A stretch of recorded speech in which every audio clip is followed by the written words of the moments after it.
Hey everyone, I'm Megyn Kelly. Welcome to the Megyn Kelly Show. Today, we're going to take a break from politics to talk about a very important topic. Chill out about the tariffs and markets. We're going to check in on them another day. Today, let's talk about the fact that we all have nothing if we don't have our health. And we have the perfect guest to discuss how you can take control of your wellness and life. If you're into MAHA, this is the show for you. If you're into living, this is the show for you. Don't miss a moment. Subscribe to this show on YouTube and follow me on Insta, Facebook, and X. You might have heard about this new brand called XXXY Athletics. They are the only athletic brand that is standing up for women's sports. It was founded by former elite gymnast and longtime Levi's executive, Jennifer Say, the first gymnast to speak out about the abuse in women's gymnastics. Then she pushed back on lockdowns and closed schools during COVID, and for that, she was canceled by corporate America. Nice. So she started her own brand. It's called XXXY Athletics, and it is the only athletic brand that actually knows men cannot become women. And it's not a gimmick. They make world-class products from the softest sweats to performance wear, including leggings, bike shorts, dresses for golf, and tennis and workout tees that hold up to the toughest workouts. Check them out at thetruthfits.com or xx-xyathletics.com. Use the code MK20 for 20% off your order. Support brands that align with your values. Go to thetruthfits.com and don't forget the code MK20. Dr. Mark Hyman is a practicing family physician and a leader in functional medicine. We'll talk about what that means. He is a 15-time New York Times bestselling author, the host of the Dr. Hyman Show podcast, and the founder of Function Health, a resource that gives you the tools to own your own health. Dr. Hyman was on with us back in February 2023 on episode 498. And I'm super excited to dive with him for the full show today. Great to have you. Good to be here, Megyn. Okay. Can we just start with that? What is functional medicine? Because it's not the same as like traditional medicine. No. Traditional medicine is really about sick care. It's diagnosing and treating disease as opposed to the science of creating health. That's what functional medicine is. It sort of reframes our whole perspective to get to root causes rather than just downstream symptoms. So medicine is sort of divided into specialties and different organs and different parts, but your body's one whole ecosystem. And now we begin to understand that and how things like environmental factors, toxins, our diet, stress, allergens, and so forth interrupt our biology or lack of certain things we need, like the right food, nutrients, amounts of hormones, light, air, water, sleep, connection, movement. All these things are ingredients for health. So functional medicine is about identifying the root causes, which are the lack of things you need to thrive and too much of the stuff that your body doesn't like, whether it's heavy metals or whatever it is, and taking those away. And then your body has this natural intelligence and healing system that allows your body to repair, heal, and renew. And when you create health, disease goes away as a side effect. So functional medicine is really about this new paradigm of dealing with the body as an ecosystem, rather than going to a different doctor for every inch of your body. It should just be medicine. Yeah, it just makes sense. But it's not. It's not. It will be. It will be. It's coming. It's where the science is. It's where we're headed. It takes a generation or two to change science. I was doing some of these things like a year ago. I was getting my life in order physically and in every way. And the woman who was advising me was like, we should get you a test for the heavy metals in your body. Yeah. And my doctor was like, no. He refused. Like it was actually something he would have had to order, I guess. Yeah. And he's like, we're not doing that. Yeah. And like he was not open-minded to it at all. No. Some of the other stuff he was like, okay, because I had mold in my apartment or my house at the beach. And he's like, I guess, you can get tested for mold. But then he's like, do you really think it's an issue? He was like, if mold were killing people, everybody who lived in the jungle would be dead a lot sooner than people who live in the desert. And they're not. No. So I've been like pulled between these two, because functional medicine makes so much sense to me. And yet my like very like no nonsense traditional doctors like, no. Yeah, no, I mean, the two things that make us sick are our diet and environmental toxins. And those things are ignored by traditional medicine. My daughter just graduated medical school. I mean, she'll learn nothing about these things. And yet every day in my practice, I see people with chronic illness, whether it's autoimmune diseases or whether it's metabolic diseases or whether it's digestive diseases or neurodegenerative things like Alzheimer's. And they're all things that we now begin to understand the root causes. And we can actually change those and reverse those chronic illnesses. Like, nobody ever heard of reversing diabetes before. Nobody ever heard of reversing Alzheimer's or reversing autoimmune diseases. And you can. And that's the beauty of what this approach does. It's really where medicine's headed. It's where major sort of academic institutions are researching, but it takes a couple of decades for but it's starting. Like we're science seeing to become practice. With RFK Jr, who I know is a personal friend. Yeah. Callie and Casey Means, Callie in particular, like a big advisor to him. That's great. He's totally on board with all this. Totally. And then you mentioned Dr. Bredesen. He's the Alzheimer's doctor. I mean, he's an expert in Alzheimer's and dementia. He's been on the show a couple times. And he's been saying, you don't have to get Alzheimer's. Yeah. You can do things in your life to prevent Alzheimer's.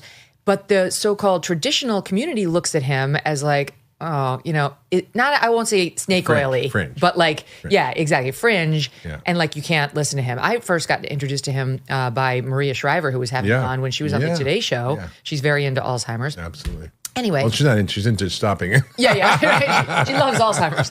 Yeah, but that's what's happening right now. In the same way we saw, doctors who were like, you might not want to get your 7th COVID vaccine booster, who got dismissed by people like Fauci as fringe, Jay Bhattacharya as focused protection, that's fringe. Yeah. Now we're having functional medicine doctors looked as fringe, but I think there's a different F word, and it's future. That's right. It's future. That's changing. I mean, Toby Cosgrove, who's one of the most visionary leaders in healthcare, was the CEO of Cleveland Clinic for many years. And he invited me to come to Cleveland Clinic to establish the Center for Functional Medicine because he realized that the future is going to have to look different when it comes to chronic disease, that the old model of looking for a drug for every disease or a pill for every ill is not going to solve the problem. We saw this massive failure with Alzheimer's. We saw billions of dollars of money, federal money and private money and pharma money going to researching the drugs that they thought would cure Alzheimer's, and none of them have worked. Billions of dollars, hundreds and hundreds of studies. Why? Because they weren't looking in the right place to solve the problem. They were looking at the pathology downstream, not at the upstream causes. And so the causes are not that hard to understand. It's our metabolic crisis, prediabetes. They're calling Alzheimer's type 3 diabetes, which is because of the sugar and metabolic issues in the brain. That's why keto diets work so well for Alzheimer's. They're looking at environmental toxins and how they play a role, whether it's heavy metals or petrochemicals or other toxins. Mold may be a factor. Tick infections may be a factor. Nutrition deficiencies might be a factor. I had a patient who was diagnosed with early dementia, and she was an older woman who had absorption issues of B12 and also some genetics around vitamin B6 and folic acid. I gave her like vitamin B12 shots and high doses of B12 and B6 and folate, and her dementia went away. Wow. Now, that's not saying all diseases with people with dementia have that as their cause, but you have to personalize medicine. And where everything is going is personalized medicine. And this is just where we're headed. Leroy Hood, who's the father of systems biology, which is how everything is connected and works together as the body's a network, he called it P4 medicine. It's preventive. It's predictive. So you can identify biomarkers or things along the continuum of disease, not wait till you get something. Say, well, I have this problem and I don't feel good, or my tests are abnormal. Well, you don't really quite have a disease yet, so come back when you really have a disease. Then I'll give you a drug. It's not how we should be doing it. So it should be predictive. I see this, I call it like the Queen's medicine. How did the Queen live to be, her mid-90s? How did the Queen mom live to be 101 or 2? Yeah. Like that, because they had personal care. That's right. That was looking at them all the time. That's right. On this level, not right. just like an annual. But No. and honestly, having known some super rich, like mega billionaires in my media career, they all have somebody who's looking at this stuff all the time. I saw this one guy, super billionaire, at this event I went to 2 years ago. And this is a swanky event. We were there for a few days. Yeah. Put on by, another billionaire. Yeah. But notwithstanding, billionaire number one had brought all of his food with him. Yeah. He was at that level where he was being advised at that level on his health. And the reason I'm mentioning this is because all these people who have money or royalty or whatever, they're invested in making sure it's one-on-one care. Someone's looking at their markers, advising them on what they're putting in their body. It's not just like, try to eat better. Get a little exercise. Don't smoke or drink so much. That's right. It's much more great. Much more creative. Yeah. So but you're like with functional medicine and with your program too, you can get this without being a billionaire, without being royalty. That's right. It's basically $500 a year. That's right. So Function Health is look, I'm one doctor, and it's going to take a generation to change medicine, or two maybe. So how do we leapfrog over that? We need to have business innovation. And that's where we created Function Health, which is a health platform that's personalized, allows you to understand your own biology, be proactive, be the CEO of your own health. And we're learning so much about what's going on underneath the hood for the population that never had been done before. We now have over, I think, 180,000 members. We have over 20 million data points on these people. We can see trends like the severe metabolic crisis we're having in America with high levels of insulin and blood sugar and A1C, and also their lipids, which we do in a very deep way to look at their cardiovascular risk that traditional doctors don't do. Less than 1% of all tests are for this special new advanced lipid profile. And less than 1% of all doctors measure insulin, which is the most important test you want to know if you're going to live a long time and be healthy. It's the underlying That's the pre-diabetes thing. Yeah, pre-diabetes, but it's not just pre-diabetes. It causes heart attacks, strokes, cancer, dementia. These are all diseases of insulin resistance, where your body doesn't like sugar and it keeps blocking the effects of insulin. You need more and more insulin, and then insulin causes storage of belly fat. It causes inflammation. It makes you hungry. It just creates this whole cascade. And so we're seeing all these amazing things that people didn't know they had, like inflammation is a big driver of disease. 46% of our population has inflammation. 33% have an autoimmune biomarker, which is sort of amazing to uncover, because I don't know what is causing it. Is it our load of environmental toxins? Is it our leaky gut? Is it the COVID post-COVID vaccine phenomena? Well, the vaccine and even just COVID has led to this long COVID phenomena, which is often driving autoimmune disease. And we're also seeing nutritional deficiencies. Over about 70% of our population has deficiencies in nutrients at the minimum level to prevent a deficiency disease. So how much vitamin C do you not need to get scurvy? Very little. No, that happened to my husband's good friend on Wall Street when he first started in investment banking. He was eating so poorly. Yeah. He went to the doctor. This is a guy working in Manhattan. Yeah. Went to the doctor, like, you have scurvy. Oh, have you been on a ship for 6 months? He's like, no, I've just been at my desk. But, I've heard you discuss this on your show, where we have what percentage of the population now that's obese? Yeah, it's scary. And yet you're saying they're malnourished. Yeah, people are overfed and undernourished. So we see this double burden of obesity and malnutrition at the same time, especially in kids who are eating junk food. They have tremendous. We're seeing zinc deficiencies, folate deficiencies, iron deficiencies in vitamin D. These are omega-3 deficiencies. These are rampant in our population. And what people don't realize is that these nutrients are the basic lubricants that oil the wheels of your metabolic machinery. So every chemical reaction in your body, and there's 37 billion trillion every second, has to be facilitated by a helper, which is usually a vitamin or mineral.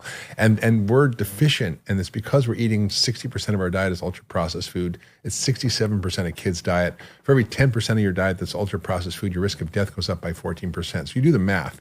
I'm not good at math, but it's a lot. It's a lot of more increase in mortality. Those omega-3s you mentioned, so you can get those in something like fish. Fish, yeah. But then the bad omegas are the 6s, which you can get in like vegetable oil. Yeah. And unfortunately, the average kid has a ton of omega-6s in their potato chips and all this. Yeah. They're not really necessarily balancing them out. And then if you try to balance them out with seafood or fish, the odds are, if you just get it from the grocery store, it's riddled with mercury. That's right. And it may not even be worth the time. You have to get like wild-caught salmon, or like herring. It's the smash fish. Yeah, it's like that's right. Salmon, mackerel. But not just any salmon. It has to be wild-caught Alaskan salmon, mackerel, salmon, anchovies, and sardines. Sardines, right? Yeah, I love those. I'm Jewish. I like all that stuff. Wait a minute. So have you actually opened up a tin of sardines? Have you been to Russ and Daughters in New York? Oh, come on. No. Have you ever opened up a tin of sardines and actually eaten fish right after? 100%. Every day. Is it the whole body, like the little bones? Yeah, you eat the bones. The bones are great because sardines are one of the superfoods out there. Just threw up in my mouth. No, come on, it's a superfood. You've got incredible amount of protein. You've got calcium from the bones, which is highly absorbable. Is it crunchy? Yeah, a little bit. You've got a rich source of omega-3s that are great for your brain health and many other things. And you've got choline, which is also critically important for your brain. So it's an incredible food. Is this available to me via supplement? Yeah, you can take sardine supplements for sure. Well, I just heard something interesting, because I was taking fish oil capsules for a while since I eat no fish. Mm-hmm. But then somebody's like, you got to watch that too, because be careful who you buy it from. Yeah, you need a reputable source. Right, because they too could just be getting it from mercury-infested fish. Yeah. So you're basically taking 2 mercury capsules every night. Yeah, most of them don't have that, but they filter it, they purify it, and you can look at the before and after testing and see if it's got. Okay, that's good to hear. Yeah. So, but anyway, so that's just one of the many lists that you gave that like your kids are doing, and I do worry about the kids a lot, because you said something that I was like, oh my God, that makes so much sense. Bobby Kennedy's been talking about this too. I cross-examined him for 4 hours over vaccines. That's part of his resurrection story. Yeah. And it was great. He was very strong. He had answers for all of his critics' questions about him, which is what I was fronting. And the one of the things he was saying was, no, I have not maintained that vaccines cause autism. But I think that we need to look at the toxic stew the children are growing up in as a cause of potential cause of autism. And what's in the vaccines, like the extras in the vaccines, like mercury or aluminum, should also be factored into that discussion. Made perfect sense to me. But he listed it for me in this discussion saying, look at all the things that kids are going through that were not present when I was a kid. For sure. He was talking about like tics and ADHD, like everywhere, autism spectrum diagnoses all over the place. Exploded, yeah. And so that made perfect sense to me. And then I listened more to you, and you're even next level with it, I think, because you're like, part of the toxic stew is those potato chips and the soda and the absence of cauliflower and broccoli and kale or any of the cruciferous vegetables that might help absorb some of the terrible shit we're putting in our bodies. They help you detoxify. Kids, and we're allowing it. I mean, I'm guilty of this too in part. We're allowing the kids to treat their bodies like dumpster fires. Yeah, it's absolutely true. I mean, when you look at what happened from when I was born in 1959, it was a long time ago, about 50 Not that long. to now, the change in our chronic disease epidemic is staggering. The change in autism rates have gone from 1 in 10,000 to 1 in 30-something kids, depending on where you look at the data. The rate of neurodevelopmental issues is now affecting 1 in 6 children. We have rising rates of autoimmune disease and allergies in kids. We're seeing obviously obesity in kids, which you never saw before. I mean, when I was in medical school, there was no type 2 or type 1 diabetes. It was juvenile onset or adult onset. Then kids started getting it. Now 30+% of teenagers have prediabetes or type 2 diabetes. It's staggering. And so the question is why? Why has this happened? What's changed in our culture, in our environment, and in the food? Well, we've industrialized our food system. We've made convenience king. The food industry has basically taken over.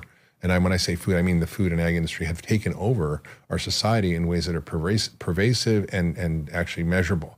They fund academic centers to do research. They fund 12 times as much, quote, nutrition research as the federal government. They fund academic associations like the American Heart Association, which gets $192 million from the food and in the pharma industry. They fund the Academy of Nutrition Dietetics, which 40% of their revenue comes from the food companies. And when you go to their meetings, and I've been to there, and I've spoken there, there's like big exhibit halls that say no pictures allowed. Why? Because it's full of junk food. Oh, wow. And they're promoting to the nutritionists as sort of healthy alternatives, and so you've got them creating front groups like the American Council on Science and Health that is actually, some of those guys have been in jail for Medicare fraud, and they're a bunch of quacks who are funded by big tobacco, big food, big ag, and say pesticides, trans fats, and high fructose corn syrup are all healthy for you.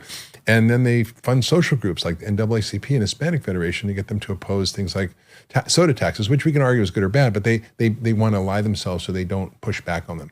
And they target those groups more directly than other groups in society. By the way, remiss if we didn't mention they also fund our lawmakers. Yeah, I was about to say that. And they're their biggest lobby group. So they fund huge amounts of miseducation and misinformation on both sides. Neither party is immune from this. The Republicans 100%. Are just as corrupt as the Democrats are in taking money from these groups and voting accordingly. 100%. I mean, Roger Marshall, who's now the head of the MAHA caucus in the Senate, I called him out in my book, Food Fix. I said, there was a panel on chronic disease and a hearing in Congress, and he was emphasizing it was just exercise that was the issue. It wasn't diet at all. And he was, funded by the Confection Association of the, and now we become friends. And I said, listen, Roger, I called you out in that book. Just hope you don't mind. He says, don't worry. He's seen the light since. Yeah. So, people change. No, there was an update today. Hold on, before it came to air. This just happened. Yeah, we're trying to get Callie Means and RFK Jr. are trying to get to make it such that people cannot use food stamps to buy soda. Yeah, that's a big one. To try to encourage our poorest Americans when they need food stamps to use them for high nutrition foods and not the worst of the worst. And tooth and nail, the soda companies are fighting this. It's worth something like $60 billion a year to them. Yeah. And this just happened in Arizona where there was a bill to remove soda from the things you could buy with food stamps, with SNAP. Yeah. And they voted against it. And the bill failed to make it out of the Health and Human Services Committee in the Arizona legislature by a vote of 6-6. And who cast the deciding vote against it? A Republican, Ralph Heap, voted against it alongside the Democrats. By the way, not for nothing, but here is, I think we have Callie Means. Yeah, here's Callie Means reacting to that in SOT 1. So there's no correlation or causation between soda and obesity rates. If your concern is obesity, then we should be talking about obesity. We shouldn't be talking about obesity for SNAP recipients who have social determinants of health beyond just what they eat. Things that the general public would consider unhealthy. I mean, who knows what the general public considers unhealthy? If the government tries to define in state statute what's a good food and what's a bad food. It's very, very complicated. We are not going to subsidize sugary drinks and candy Here's Callie. for our kids. It's criminal. And this is a no-brainer situation. And frankly, these two speakers before me should be ashamed of themselves. Oh, you're crossing a line right should be there. ashamed All right, of you're crossing a themselves. line. God bless him. I Good. mean, it's hard to imagine how those guys go to sleep at night saying what they say. No, Right? no. I mean, to say there's no connection It's between social factors sugar that's and- causing all the obesity amongst the It's poor. not. Yeah, it's not just poverty. And by the way, it's affecting all sectors of society, not just the poor. But Last I checked, J.B. Pritzker's pretty rich, and he's Yeah. morbidly that obese is by true. anyone's That standards. is true. But when you look at SNAP or food stamps, it's called Supplemental Nutrition Assistance Program, but it's really about food security, which means you get enough calories. So you can eat 2,500 calories of soda a day, and that's enough to fuel your you metabolism. alive. But it's going to kill you. Yeah, for some and it's not nutrition security, which is what we need in America, which is providing enough nutrients to people who have also food insecurity. And when you look at SNAP, 20% of Coca-Cola's U.S. profits come from food stamps. It's a big chunk of Walmart's profits. huge. And the people don't realize that we pay for the problem multiple times. There's a new kind of concept called the commercial determinants of health, which is how multinational and transnational corporations privatize profits and socialize the costs and subvert public health. And so the taxpayer is paying the bill. We pay like probably 4 times, for example, for the food. We pay to buy that soda. That's right. We pay for the farmers to grow the corn that makes the high fructose corn syrup that goes in the soda. Then we pay for the soda with SNAP.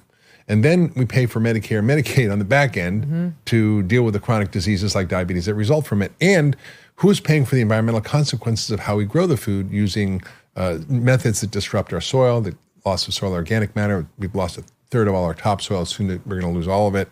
The amount of water resources we use to irrigate, which are because the farming methods don't retain water in the soil. For every 1% organic matter, you retain 25,000 gallons of water per acre. So we're losing huge amounts of our water infrastructure, and we're also poisoning the rivers and lakes because all the nitrogen fertilizer flows down to them and causes the overgrowth of algae, which sucks all the oxygen out and kills the fish. And so we have dead zones the size of New Jersey in the Gulf of Mexico or America, whatever you want to call it now. And there's 400 of those around the world that feed 500 million people. And then we lose biodiversity. 75% of pollinators are gone. So the list goes on. Who's paying for all that? Who's paying for the bees being destroyed? Who's paying for the water being destroyed? Who's paying for the fish being destroyed? So basically, it's us. This is the part of the conversation where I just want to open up a bag of Doritos. It's like, I give up. I give up. I can't. Like, there's no winning, right? We're probably inhaling enough microplastics to kill us right now. You know, it's like, by the way, that was another thing I learned in preparation for today. The average person, is it here? The average person now today has, this is from it was in the New York Times today, on microplastics. The human brain samples from 2024 I saw that. had nearly 50% more microplastics than brain samples from 2016. They estimate there are 5 bottle caps worth of plastic in the average Can't be human good. brain. Can't be good. 5 bottle caps? Yeah. Can't spare it. No. And it was so it's overwhelming. Like the farming, let's just start there. You know, that's what like Casey and Callie have been saying. We need regenerative farming, which I don't really totally understand. But it seems like it's going to be really hard to make the farmers do that and really expensive. And when I sat in on those RFK confirmation hearings, even the Republican senators seemed to be like a little like, I'm totally for you, except when it comes to the farmers. Yeah. Well, the thing is, the farmers are a big voting base, and so you don't want to lose them. But you also want to take care of them, because when you look at farmers in this country, suicide rates are higher than almost any population, chronic disease rates, Parkinson's, cancer, because of how they're farming. They're not able to make significant profits. They're really marginalized in terms of their way they're stuck between the bank loans, the crop insurance, and the seed and chemical companies that they have to buy the seeds and the chemicals from. So they're kind of the stuck in the middle. And there is a way out. And it's been demonstrated, the science is there, the economics are there, to convert farms that are industrial farms to regenerative farms. And that can be done at scale. And this has been well shown in a movie coming up called Common Ground. I think it's going to be released in about a week on Amazon. And on also, regenerative farming. yeah, and it shows how, like these big, that down. corn farmers can actually do this. And they make more money. They restore the ecosystem. And what is regenerative farming? It's basically mimicking nature. Gabe Brown was a farmer in North Dakota, a conventional farmer. And his farm was destroyed by drought and hail and all kinds of things. And he was like, what am I going to do? And he started reading Thomas Jefferson's journals. And in the journals, it explained how he used methods to restore the ecosystem, to use natural pest control methods, to actually use methods that actually restore soil, that retain water, that do all the things we want to do. And Gabe Brown has demonstrated this on his 5,000 acre farm in North Dakota and has actually makes 20 times as much money, restore the soil, doesn't use irrigation, doesn't need to use chemicals, produce much more food, much more nutrient-dense food. And it's all been well documented through science. So it's possible. It's just a matter of how do we transition farmers? How do we support them to do that? And private equity is investing in this. I mean, if private equity is in paying farmers to convert because they know they're going to get a return on the back end. To regenerative Yeah, farming. they know it's a profit center and they're going to make more money than industrial farming. I was just thinking about wind turbines, which many of us absolutely hate. Yeah, they're kind of ugly. They ruin. Most environmentalists Kill the hate birds, them. yeah. They kill the birds. They kill the land. It's like they're full of toxins. The blades are as long as a football field. Yeah. Each blade is as long as a football field and several tons. And they're like and you get up to hundreds of them in a wind farm. Anyway, we have a summer home along the Jersey Shore, and they're about to get pummeled by one of these wind farms, and it's just so disgusting. Thank God for Trump for stopping most of them in progress. I don't think that order was going to help us. But in any event, all the money that Obama and Joe Biden have been funneling into wind and solar energy, which is very inefficient. It costs so much. It requires so much land and toxins and reliance on the Chinese and so on.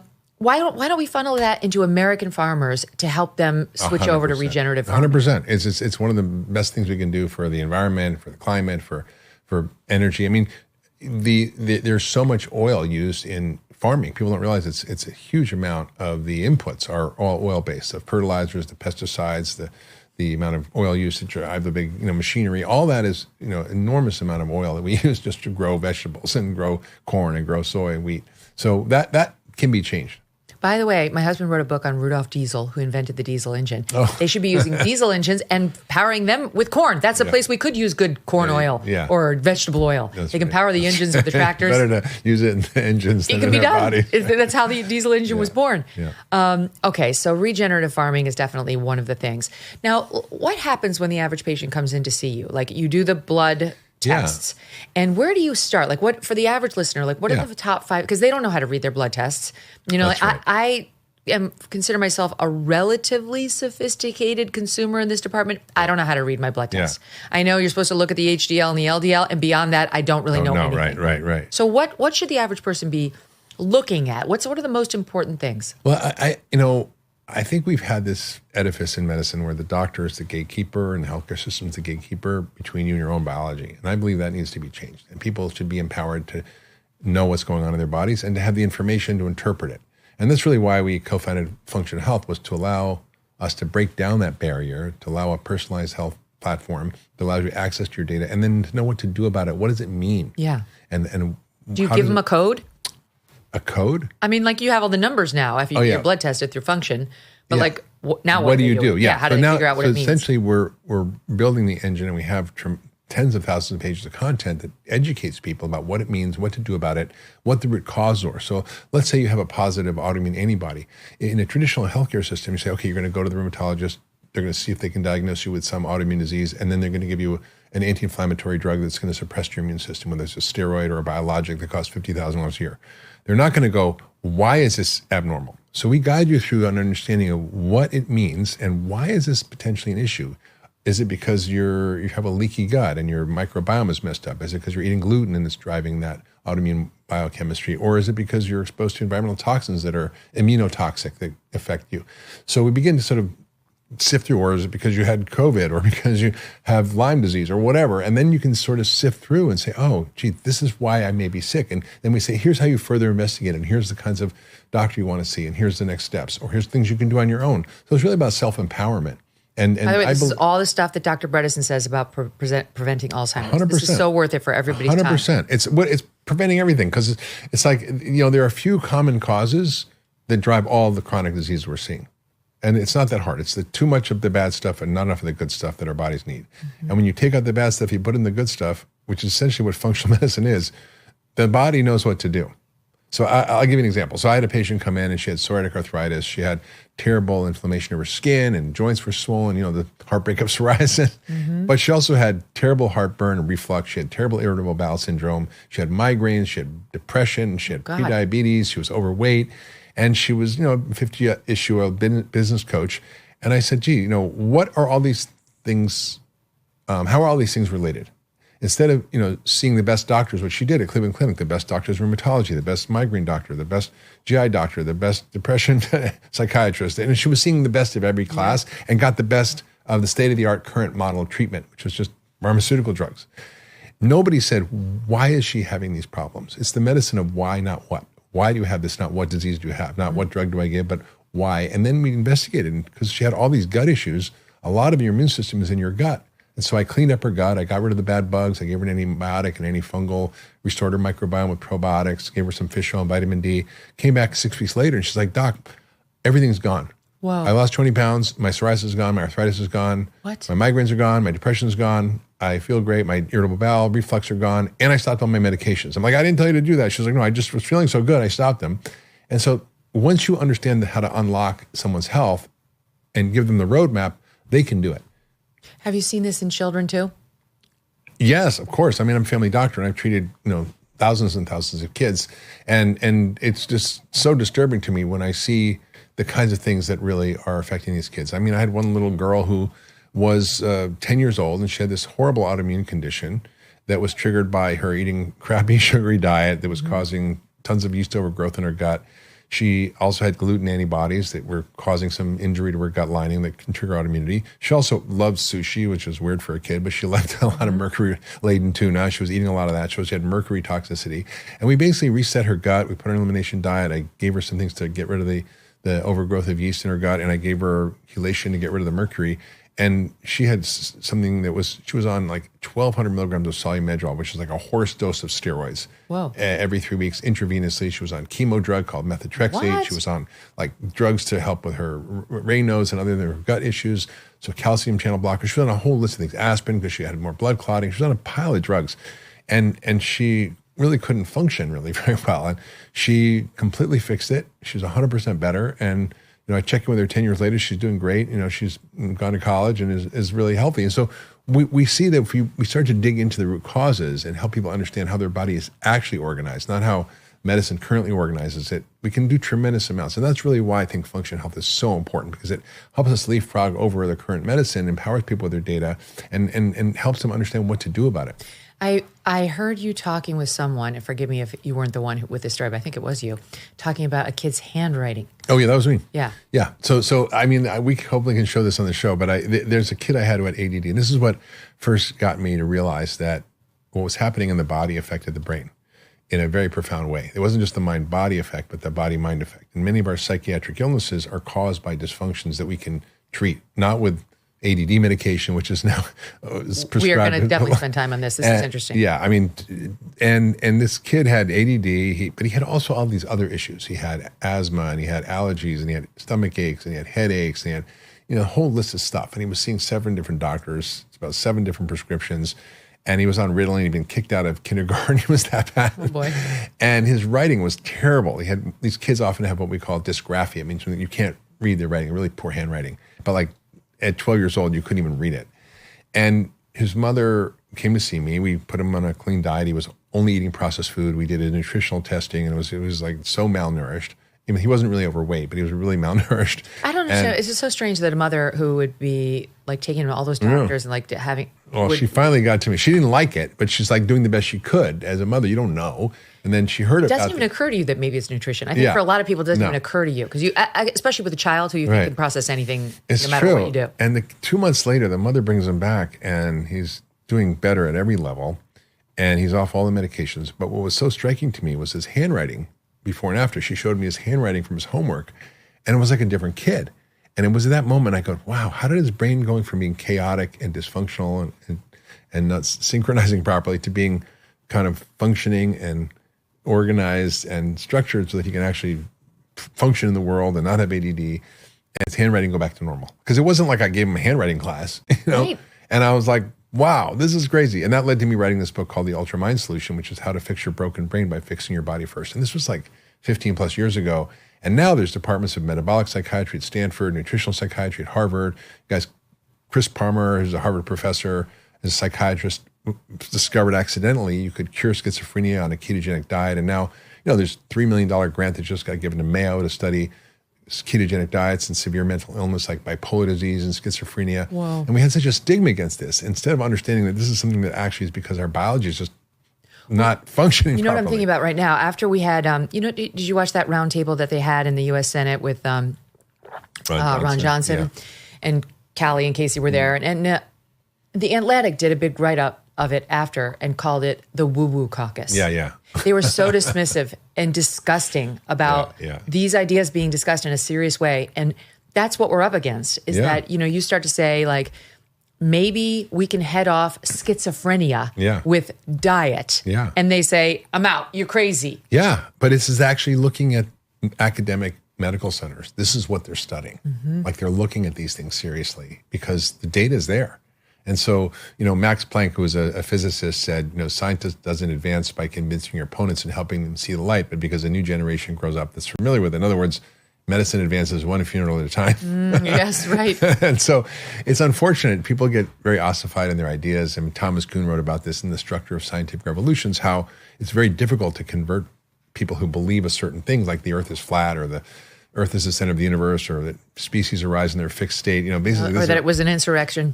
Whatever, like people basically just have this very fixed view of the way things are, and it's very hard to change that. Paradigms are really hard to change. We just think autism was caused by refrigerator mothers, that ulcers are caused by stress. And the guy who actually was a gastroenterologist would notice in the biopsies of the stomach that there was this bacteria hanging around. He's like, what is this? Maybe this is the cause.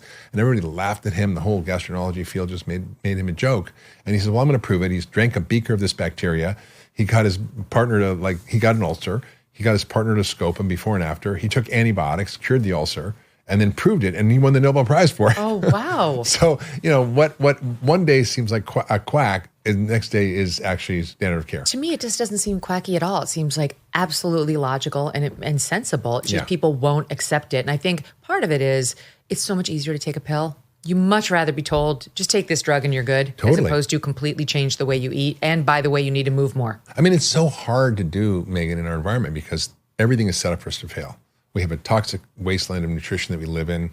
Our body, we don't need to move our bodies at all if we don't want to. Right. We don't get outside very much. We have so much stress. We have high levels of stress. We don't sleep well. These are just fundamental things that a human organism needs to have in order to thrive. And we take care of our dogs and our animals and our race horses in ways that are so much better than we take care of ourselves. Like we wouldn't feed our $1 million racehorse McDonald's big fries and a Coke. We feed it to our kids. Right. Well, I was thinking about what you just said about how we're just not set up, for success here. And the family went to Scandinavia in June. We did Sweden, Norway, and Denmark.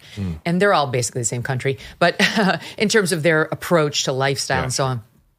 But in Denmark, they have it set up. There's some waterways there, and they have it set up so that almost every office building has a stairway down to the water. Yeah. Wow. And it's encouraged that on your lunch break, you walk in up and you down. would go to take a swim. Yeah. You would go downstairs, you'd eat outside, and it's cold there. They know that. But they all bike to work, first of all. Everybody bikes. Even the royalty in Denmark and Sweden, they bike around. Very sort of mobile culture. Yeah. And then think about it. If you went to the office and the office culture was during lunch, we eat healthy, we go outside, we swim in the water, and then there are showers to shower off when you get back into the office. Yeah. You have a 90-minute break where you can do all of that, and then back to work. Yeah. We're the opposite. We're like, what the hell were you doing away from your desk for 90 minutes? For what 90 do you think seconds. This is? Scandinavia? No, we're the USA. We produce. We're the envy of the world in terms of our production and so on.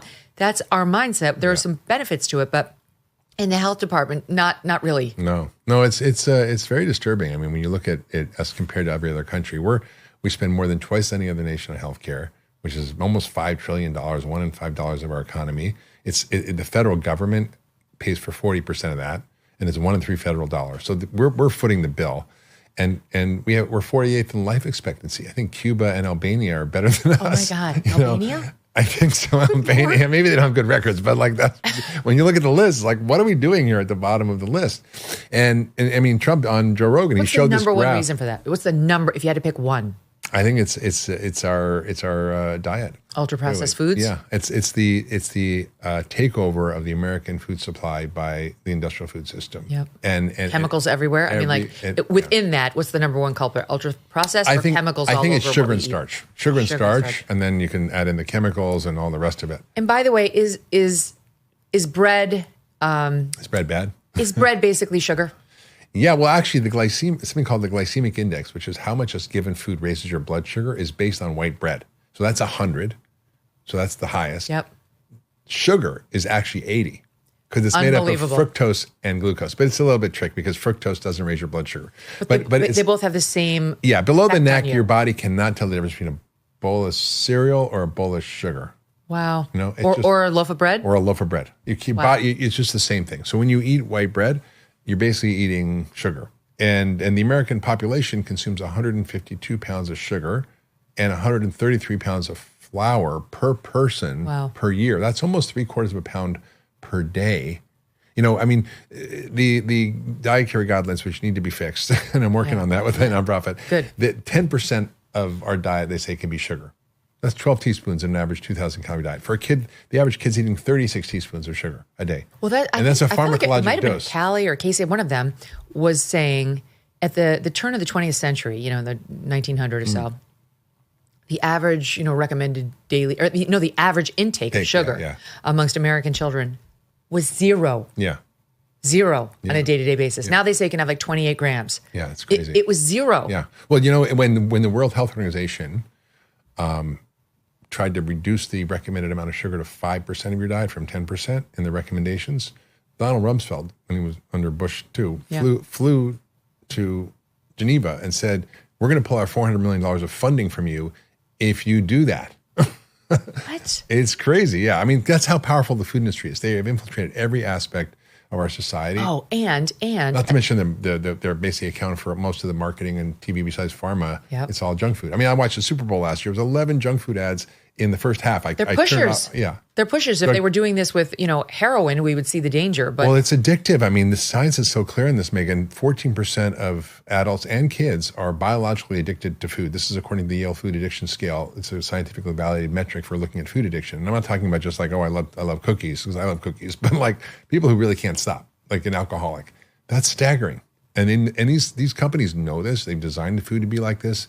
The tobacco companies bought in the 70s a lot of the food companies like R.J. Nabisco and Philip Morris Kraft, right? Yes. And then they got out of cigarettes and into crackers. And they engineered these foods with taste institutes where they hired craving experts to create the bliss point of food, to create heavy users. These are their own internal terms they use. And in fact, they actually take little 2-year-olds and put them in MRI scanners to see which images will light up their brain in their pleasure center. So they'll say to their mommy when they go to the grocery stores, buy this, buy that, give me the Cocoa Pebbles or whatever it is, right? That is so dark. I was just thinking about my little guy today at breakfast who was like, Mom, there's this meal service that will deliver the meals pre-made if you want to, sign on to that. And I was like, well, they did a good job if they got to my 11-year-old who brought it to me at the breakfast table, right? Like they're definitely marketing to the right people. That's right. But there's so much to go over.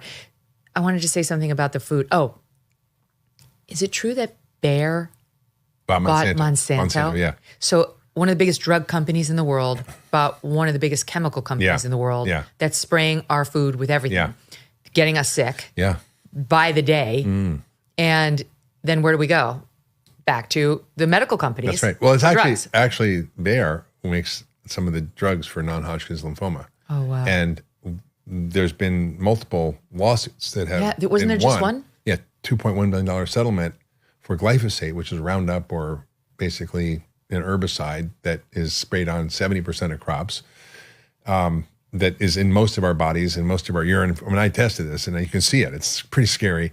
And they basically, on one hand, cause the disease, and then they, on the other hand, treat it with the drugs. That's sick. It's a good business model. Glyphosate really scares me because one of the things you don't think about, even if you try to eat healthy, back to that guy who's carrying around his food everywhere, that billionaire, is what about when you go out to eat? You don't know. What about when your kids go to school? You don't know. I mean, it's true. I mean, you could, have your own garden in the backyard, but if you go out to eat or if you're out on the road, I mean, like you and I are out there doing stuff, you can't always control where your food's coming from unless you're a billionaire with your own private chef and in your kitchen that flies around with you on your jet. Yeah. And then I met with a super billionaire who had his own cows. He got his own meat from his own cows that were there are so many levels that you go with this, but keep going. You don't know, because in the restaurant, those vegetables are probably treated with Roundup. Yeah, you're not getting organic vegetables in the restaurant. You're probably not getting grass-fed beef. You're not getting pastured chicken. No. So it's like, you need to eat at home. Yeah. That's expensive. Yeah. It's harder. People are busy. Yeah. It's to the point of it's also overwhelming. Yeah, it's all. But Megyn, it's not an accident that Americans have been disenfranchised from their own kitchens. This is a deliberate plan by the food industry to make convenience king. Happened in the early 60s. They were worried about the advent of this woman named Betty, who was a home ec teacher, who was teaching about families how to cook and grow gardens. Miss Crocker? No, I'll get to that. Okay. I'll get to that. But there was federal extension workers that were teaching young families how to take care of themselves and actually do the things that are not that hard if you know what to do. Yep. And so the food industry freaked out about this, and they invented Betty Crocker, who was not a real person. I thought she was a real person. I didn't know that. Yeah, she was not a real person. Next year you tell me Aunt Jemima's not real. She's not real.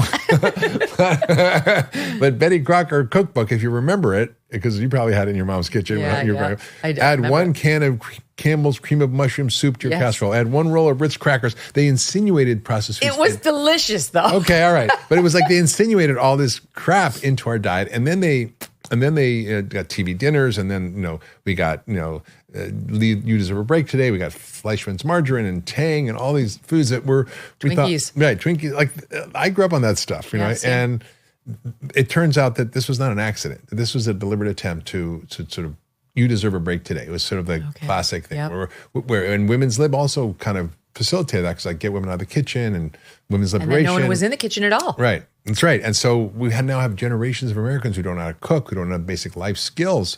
I did a movie with years ago called Fed Up, which was, I think it's on Netflix. It was about childhood obesity, and it was talking about these issues. And as part of the movie, I went down to South Carolina, into one of the worst food deserts in America, in Easley, South Carolina. I worked with a family of 5 who lived in a trailer on food stamps and disability. So they had very limited resources and very limited access to good food. And the mother was massively overweight. The father was already at 42 on dialysis for kidney failure from type 2 diabetes. And the son was like 50% body fat. A kid should be 10%. He was a big guy. He's like, Dr. Hyman, am I going to be 100% body fat? I'm like, no, you're not. He was so sad. And I said, I'm not going to give them a lecture. I'm going to go to their kitchen, and I'm going to show them what's in their pantry. I'm going to show them what's in their freezer and in their fridge. And I'm going to help them understand the things that are harming them, because they think they're trying to do the right thing because they want the father to lose weight or they can't get a new kidney. So rather than give them a lecture, I taught them how to cook a simple meal and it was from a little guidebook called Good Food on a Tight Budget. Food that's good for you, good for your wallet, and good for the planet. And it was like cheaper cuts of meat, cheaper vegetables. I mean, stuff that, would be considered sometimes peasant food that my family grew up on. Mm-hmm. And I did it with them, and I didn't know what was going to happen. And the mother texted me a week later. She says, we lost 18 pounds as a family. In a year, they lost 200 pounds. They didn't even have cutting boards and knives. Everything was, microwaved or whatever. And they did it. And they learned how to cook. And I gave them a cookbook. And I was like, wow, we're one meal away from transforming society. And I realized I had a bias. I had a judgment. I thought people who are overweight, and I bought the implicit bias in medicine, which is eat less and exercise more, meaning it's your fault you're fat. You're a lazy glutton, and it's your fault. So get your shit together. Yeah. But that's not true, because people are hijacked. Their biochemistry is hijacked. Their brains hijacked. Their metabolism is hijacked. Their hormones are hijacked. Their immune system is hijacked. Their microbiome is hijacked. And that drives you into this disease state that we have in America today. And so in this kid was a 16-year-old. He lost 50 pounds, had to go get a job, and there was no place to get a job except fast food places on there. He gained 50 pounds back. No. He's just like putting an alcoholic to work in a bar. Yeah, totally. And then he texted me later. He's like, hey, would you help me? And I helped him. He lost 132 pounds. First kid in his family to go to college, finished college, emailed me and said, hey, Dr. Hyman, would you write me a letter of recommendation for medical school? And now he's a doctor. Oh my God, I got the chills. And that's, to me, that story is emblematic of the fact that we're literally one meal away from transforming the health of America. If we can go in, and Paul Farmer did this with TB and AIDS in Haiti. It was an intractable problem. They didn't have clean water, they didn't have sanitation, they didn't have watches, and these drugs are complicated to take back then, and for multi-drug resistant TB and AIDS. And he was like, we can fix this. And he used community health workers, neighbors, helping neighbors. Mm-hmm. And so we like, imagine if we created a workforce of community health workers to go out there and go into people's homes and show them how to do this. And we did this in Cleveland Clinic. We did this with Honestly, groups there. I have the idea we should take all the DEI instructors who are about to lose their jobs and train them in nutrition and send them into all communities and educate people on how to eat I mean, well. I was shocked. I was at Cleveland Clinic, and there was a hospital there that takes care of a big African-American community that's very underserved. And we had a cooking class. And I thought a few people would show up. 300 women showed up. Oh, God bless them. And we had this big cooking class. That's what I need too. I need it just to make food, period. Never mind healthy food. All right, we're going to take a quick break and we will be back with Dr. Mark Hyman after this, plus a special Function Health discount for our audience. That's exciting. Stand by. What are you doing this Easter to celebrate with your family? Angel Studios, who gave us the box office hit Sound of Freedom, has an unforgettable movie coming out this Easter called The King of Kings, an animated story of the life of Jesus, featuring an all-star cast including Oscar Isaac, Pierce Brosnan, Uma Thurman, Forrest Whitaker, and more. Using stunning animation with vivid theatrical scenes you've never seen in a movie like this, King of Kings brings the story of Jesus to the big screen for a whole new generation. And I have a special offer. Become a premium member in the Angel Studios Guild, a membership that puts you in the driver's seat to help Angel choose which movies it greenlights. And you will get two free tickets to see King of Kings and every single theatrical release from Angel Studios as well. How about that? Get 2 free tickets to see King of Kings and join the Angel Guild as a premium member at angel.com/Megyn. Take your kids to a truly wonderful movie this Easter season and be a part of making family entertainment great again. Angel.com/Megyn. We have Dr. Mark Hyman with me for the full show today. He's the co-founder of Function Health. And I want to tell you that you can go to functionhealth.com/Megyn or use the code Megyn100. Is it /A? I'm reading in the prompter. Is that Oh, so it's not just /Megyn. It's functionhealth.com/A/Megyn. All right, so you have 2 slashes in there. /A/Megyn. Like Function Health, a Megyn. Functionhealth.com/A/Megyn. And that will get you $100 off your Function membership. Or you can just use the code Megyn100 on checkout to get it. So, Doc, what does that do for people? Well, it gives you an unlock for your health in the way that you probably never had it. And testing things that your doctor probably doesn't even know about. Won't. It should be tested, or that you might ask and won't test, right? Like your vitamin D level. Why should you know that, for example? And for $1.37 a day, and less with your discount, you get deep insights about what's going on with your biology, from your metabolic health and how your blood sugar regulation is, to your cardiovascular health, your hormones, to environmental toxins like lead and mercury, to your deep analysis of your nutritional status, things that we literally work with Quest, and we broke their testing for essential fatty acids for omega-3 machines because we were doing such a volume. We're one of their number one clients. We do cancer screening, gallery screening, which is quite amazing to look at cancer detection. We found 1 in 180 of our members who's tested have a undiagnosed cancer, which you can detect in a blood test now. Oh, that's amazing. And it's more accurate than many other screening tests we have. And it's something that should be available to everybody. And we're one of the number one providers in the world for this. So it's unlocking things that you'd have to go through the firewall of medicine to get. Mm-hmm. And then on the back end, you not only get your results, but you get deep insights about what they mean. They give you like a printout of this is what you're high on this, and this is what you should look into. Well, it's a beautiful dashboard that you can track your data over time. And then, as a physician, when I see a patient, I have to pull up the PDF of the results and then look at the one from last year or last month. Yeah. And it's a pain in the ass. It's not digital. It's not visually like presented in a graphic way that helps you understand where your trend lines are. And Function has all that. But more importantly, it really has the deep insights that are informed by all the scientific literature in the world. I mean, imagine your doctor being able to read every scientific paper that was ever published. Right. Now technology can do that, right? Imagine having the knowledge experts informing what things mean from all domains. And imagine it being informed by your data, your personalized data, so you actually can understand what it means for you and then what to do about it and how to act on it to up-level your health. What happens if I have a question? Like, who do I call? Well, we're still building the platform because we literally launched 2 years ago. We have a success that we never quite imagined, but we're building a chat where you can interact with your own data and ask questions. But you can go to your family doctor, or you can go on to learn more from the platform itself, because there's so much. You're not dispensing medical advice there, but you are giving people tools to go to we're their giving own. them deep insights about what things mean. And there are medical insights, but we're not telling you what to do or not to do. But well, this leads me to my other important question, which is, how do people find a functional medicine doctor? It's a good question. We need more of them. But I think part of the reason I co-founded Function was that there aren't enough. There's thousands. There should be hundreds of thousands of practitioners, so that millions and millions of people can access this. But before I die, I didn't want to die not having functional medicine being accessible to everybody, or having their own health data being available to everybody. And so it's a way of leapfrogging over a period where we don't have the infrastructure yet. And we will. I promise you, we will, Megyn, have the future of medicine come to pass as the way it should be, just as we now don't any longer do blood leeches or have, although we do for some wound healing, or we don't have like drill holes in people's skulls to let out the bad evil humors. I mean, we advance in medicine. And I think, this new generation of network systems medicine is going to, this scientific paradigm is going to come to pass. This makes it exciting, I think, to go to med school in today's day. It's like, this is a way of truly healing people and helping people get better, as opposed to just, you're going in, you're going to be governed by the insurance companies. You've been upper limited on how much you can make and how much you can help. Yeah. And doctors need to learn about, food is the biggest cause of disease and the biggest cure. And doctors learn nothing about it. And in Texas, nothing. In Texas, I was testifying in front of the Health and Human Services Committee about a bill that was to actually start to educate doctors about nutrition and to mandate it in medical schools and in graduate medical education and residencies. I'm so excited about that, because that'll be a domino effect. Once state starts to do it, it'll sort of be a trend. And then we can actually start to train the new generation of doctors that is in the right paradigm. And nurses too. I mean, nurses can do this. There's so many people who can do this who, short of getting an MD, which would be like more accessible and more affordable for a lot of people too.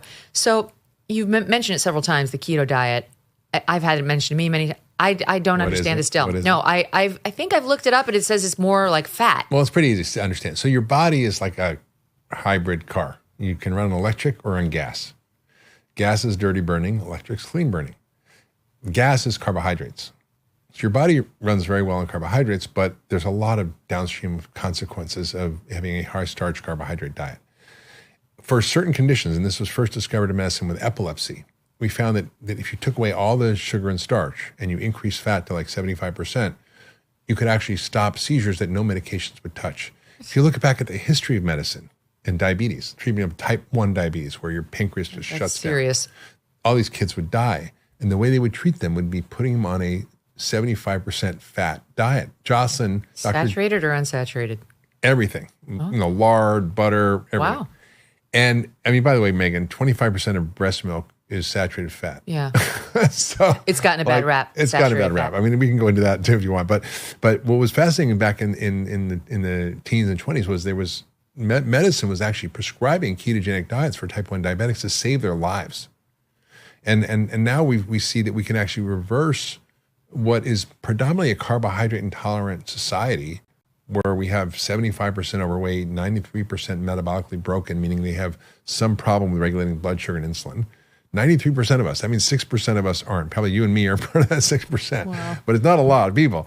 And when you restrict carbohydrates and you increase fat, you actually switch basically from a gas burning car to a electric burning car, and it's clean burning. But now we're finding it's effective for reversing type 2 diabetes, for treatment of Alzheimer's, for cancer. Siddhartha Mukherjee, you may have heard of him. He's a famous oncologist from Colombia, written a book called The Emperor of All Maladies, won the Pulitzer Prize. He's now doing research on ketogenic diets for end-stage cancer like melanoma and pancreatic cancer, and seeing complete reversals. What? Because basically cancer runs on sugar, but it's not like a hybrid engine. It can only run on carbs. It can't run on fat. Mm-hmm. So you starve it of this carbs and cancer cells die. It's pretty remarkable. So across the spectrum, whether it's autism or Alzheimer's or cancer or type 2 diabetes or schizophrenia or depression or bipolar disease. How does this jibe with the old eat food, mostly plants, not too much? Not too much. Yeah. I think you can do it on a plant-rich diet, and you can do it in a way that doesn't include a lot of junk, And so Just put a lot of olive oil over olive your, oil, over your salads. avocados, nuts and avocados, nuts and seeds, and even people do well. I mean, I think you have to understand that there's certain people who do better or do worse depending on their genetics. And so I had a patient who was overweight, who was struggling with lots of inflammation, who was pre-diabetic, whose cholesterol was like 300, it should be 200. Her triglycerides were 300, should be 100 or less. Her good cholesterol, we don't really like to call it good or bad, but the HDL was low, which is a sign of this metabolic dysfunction. And she was desperate to try to do something. This is the pre-Ozempic era. Right. I said, listen, why don't you try a ketogenic diet, see what happens, and let's follow your numbers and see how you do. Everything corrected. Her cholesterol dropped 100 points. Her triglycerides dropped 200 points. Her HDL went up 30 points. She lost, 25 pounds, and she felt great. And her prediabetes went away. So depending on the person, it can be a very effective tool, but it's not like a one-size-fits-all. Why? Is that much fat bad for like somebody who has heart disease in the family or something? There may be, but there's actually a paper coming out soon which looks at what we call lean mass hyperresponders. So there are certain people who, when you have a perfect sort of metabolic health, in other words, you have no prediabetes or insulin resistance and no inflammation, and you're a fit athlete, and you have basically a lot of lean mass and not a lot of fat on your body, when they consume high saturated fat or ketogenic diets, they'll have a really dramatic increase in their LDL cholesterol. Now, this is something that doctors have been trained is bad, and that you immediately have a knee-jerk reaction to prescribe a statin drug, which is the number one class of drugs sold in the world. Now, some of these people have LDLs not under 70, which cardiologists would like, or even under 100, which is their lab reference range, but they have LDLs of 200, 300, 400, 500, 700, and they have no heart disease through imaging tests. Right, because like the calcium score. Okay. And so this is like a revolutionary new bit of data that's now emerging from the scientific literature. Like, what is going on here? How does this work? Well, when you don't eat sugar, you have to transport energy around the body. And how do you do it? Through fat, right? And what is the biggest fat carrier? It's your lipoproteins, which are because fat and water don't mix, right? So you can't just put fat in your blood. You have to connect it to proteins. So what is LDL? It means low density lipoprotein. It's a lipo means fat, protein. So you put fat and protein together, it can be transported through your body for energy and other sources. So it's fascinating. The science is constantly evolving. And I think for certain people, ketogenic diets can be life-changing. Like life-changing. I've treated schizophrenia with it, treated Alzheimer's with it, autism with it, depression with it, obviously type 2 diabetes with it. And you can reverse up to 60 to 70% of type 2 diabetes that's very advanced where people are on insulin. When I was in medical school, chronic diseases were chronic. They never went away. To reverse heart failure, to reverse diabetes, to reverse kidney issues, to reverse hypertension, these things don't happen in traditional medicine. What about the thought of mixing the keto diet with Mediterranean? Because that's the other one that everybody loves, Mediterranean. Yeah. Well, you can eat a Mediterranean diet, but that's not necessarily a ketogenic diet. Ketogenic is a very specific thing that happens in your body. Do you go on keto like forever? I eat keto now. Some people do, and they thrive on it. Other people don't do well on it. So I think it's very individual. Like try it for a month and get your inflammation. You need under about control. Usually 6 weeks to adapt, to become fat adapted, to your metabolism shifts over, and then you can see where you're at and then check your numbers. But there's a company called Verta Health that's reversing type 2 diabetes with an online program of ketogenic diets, and not only have they seen 60% reversal, not only they've seen 12% weight loss, which is massive. It's as good as any of these drugs that are out there now. That actually they've done a parallel study, like comparing just their program to Ozempic and those drugs, and they were equally effective in the outcome. So it's not there's something magic about Ozempic. It's the weight loss, and it's the change in metabolic health. And so you can do it for various ways, whether it's a drug or whether it's a ketogenic diet. And they found their lipid biomarkers, over 20 different cholesterol and heart disease risk factors, all got better by eating a super high fat diet. Right. So and again, so you're saying, but also saturated fat. So like, that would be like red meat, like the fat that you get. I'm trying to think what's good for you saturated fat. I know bad for you saturated fat is in the ultra processed foods. Well, trans fat is basically the worst. That's the worst you can do. And that's basically vegetable oil shortening. And they call it shortening because it shortens your life. You know how many things call for that, by the way? Having like a daughter who's in 8th grade, every time she has to make brownies or cookies for the school, Shortening. all of it wants actual vegetable oil. Yeah. And like, she's like, I don't know if you can use olive oil. I'm like, you're using it. It's olive oil cake. It's fine, actually. It tastes a little different, I confess, for sure. But it's healthier, I think. Yeah, you can. And so there's a tremendous amount of emerging data that saturated fats aren't the boogeyman we thought they were. It was a long history of a scientist named Ansel Keys in the 60s who basically did this study called the 7-country study, which showed that people who had higher levels of saturated fat had higher LDL and higher heart disease risk. But they left out the other 14 or 15 countries where their data didn't match that, like Switzerland or France, or right. So they were like kind of was cherry picking a little bit. And then we got into this era of low fat. And that led to the food pyramid, which told us to eat 6 to 11 servings of bread, rice, cereal, and pasta a day, which we did like a dutiful population. I mean, that was a nice time. Let's be honest. We did that the good old days. Dutiful citizens. And what happened to America? We exploded. Hand me that sourdough. I need more. That's right. Well, sourdough's not so bad, but the diabetes rates explode. I mean, we've tripled the obesity rates. So we've tripled the diabetes rates. You can see it.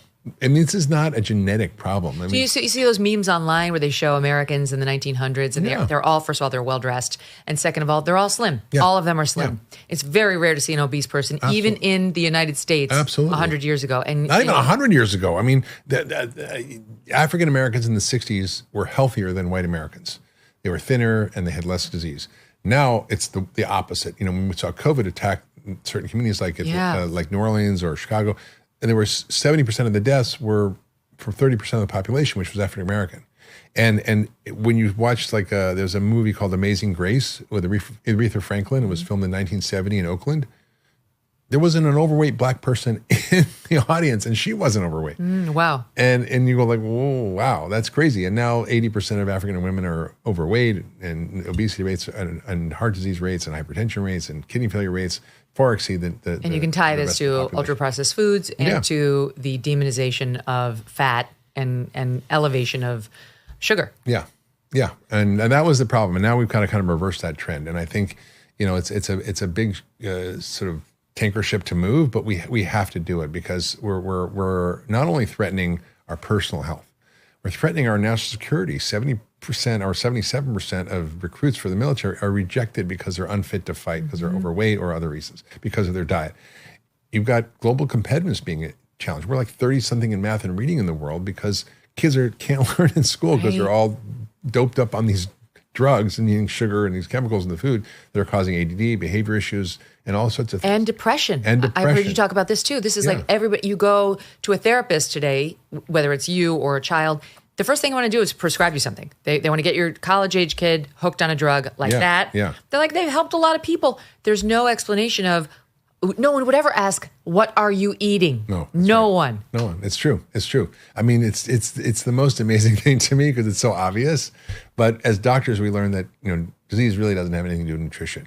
If you go to your rheumatologist, have an autoimmune disease, they say, it's nothing to do with nutrition. If you go to a GI doctor, I mean, I'm like, what do you mean? Doctor. I mean, think about it. You're putting pounds of this foreign stuff in your mouth every day. How does it not impact what's going on in your gut? Right. It's like, it's kind of crazy. So, I mean, if you're feeling depressed or you're feeling anxiety, rule number one should probably be take a look at what you're eating. What are you eating? Yeah. I mean, I have an incredible approach to one of my patients where I put them on a reset program. It's like hitting your body's factory reset button. So go back to your original factory settings. Yeah. And I call it the 10-day detox diet. I've written a book about it. There's a website where you can kind of go on 10daydetoxdiet.com and actually learn about it and do it if you want to. And what's amazing is that in 10 days, there's a 70% reduction in all symptoms from all diseases, which sounds crazy for me to say it, but I've done this so many times with so many people and tracked their symptoms and how they feel. And it allows them to see the connection between what they're eating and how they feel. Oh, I didn't know that this constant congestion I had was from what I was eating. I didn't know that this rash that I've got on my body all the time I can't get rid of is from what I'm eating. I didn't know that my stomach issues are related to my sleep issues or my depression or my migraines or whatever it is. Food is generally the first place to look. And if you can clean the deck and take out the bad stuff and put in the good stuff, take out all the processed foods, all the sugar and starch, put in, lots of vegetables, good healthy, protein, lots of nuts and seeds, and get out all the ultra-processed foods. The body is so smart; it's like quickly changes, and I'm sort of shocked when I see it, and it's repeatable every single time. Can we talk about red meat? There's a lot of people who are on this carnivore diet. Yes. Where there's hardcore red meat all the time. Yeah, we've got the vegans and the carnivores on one side. Yeah. No, we've got a good friend who's Argentinian, and he's like, every single member of my family had LDLs through the roof, and no heart disease, and they lived into their low hundreds. Yeah. And all they did was eat steak. Yeah, well, that's it. Well, they had grass-fed steak in Argentina, and Yeah, right. and so there's no industrial. But farming going. when I was growing up in like Yeah. the 80s, Yeah. they were like, I remember because I was a young aerobics instructor. Yeah. And my fellow aerobics instructors were shaming themselves Yeah. for having meat more than once a week. Yeah, And yeah. I was like, oh, I didn't even know that was bad. Well, that was a result of this demonization of saturated fat. The meat has some saturated fat, so if you eat that, you're basically going to kill yourself. So there's a whole era where people were eating very low amounts of meat, and their meat consumption has gone way down. And it didn't mean that all the disease rates went down. So something didn't kind of line up. And what happened with meat is that we kind of got confused because a lot of the population studies that were done at that time, and population studies do not show cause and effect. They just look at trend lines. And then it may be a cause or it may be a correlation.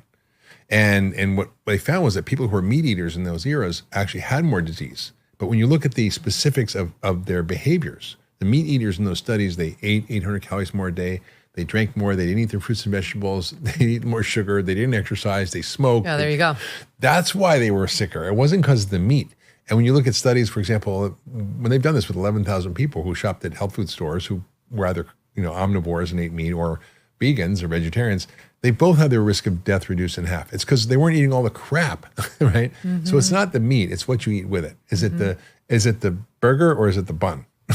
And the sugar, I just noticed this the other day, but for example, my kids love ice cream.